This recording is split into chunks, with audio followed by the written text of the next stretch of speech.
Hey guys, welcome back to Tennessee Yankee. So in my introduction video, I mentioned how I like to do some from scratch DIY projects. This is one I've had around for a while. I've actually just I don't know what you'd say. I fixed it up yesterday a little bit. There's a lot of extra holes in here. This used to be made of zip ties and PVC, but upgraded a little bit. So what this is what I like to refer to as my redneck drink holder. And we take this out to the lake with us when we go out to the sandbar. And we play a lot of games like toss frisbee, beer frisbee, throw the ball around in the water. And you gotta have a place to keep your beer.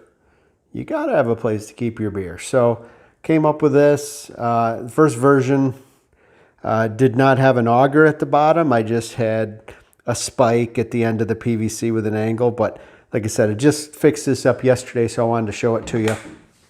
So what we got here is I got about a 44-inch piece of 1 1/4 inch Schedule 40 PVC.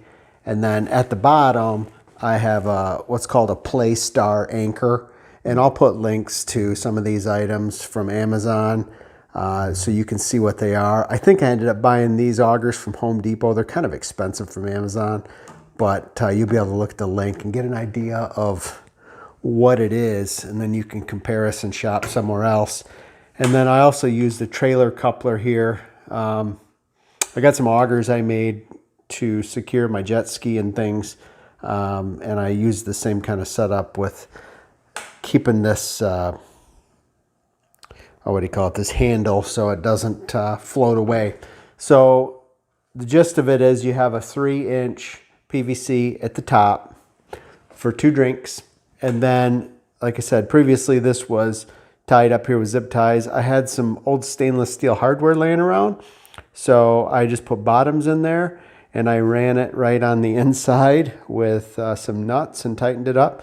And then I had some stainless screws, so I just secured the tops with those, and it's very sturdy, doesn't go anywhere. Okay, and then what I wanted to do is make it easier to get in to the bed of the lake. So I just had some paracord around here, like to keep about 100 feet of that on hand. And then I took this about a foot-long piece of 3/4 inch PVC, and you can just stick it through here to use as your handle. And then when you're done, you can just take it out. One-handed challenges here. And then it just hangs there while you're not using it. And then this will just stow away and, you know, on the edge of your boat. So, like I said, I'll put links in the description, but hope you guys enjoy that. It's a fun thing. Get a lot of comments on it, a lot of inquiries when you're at the lake. So make yourselves one and enjoy a cold one.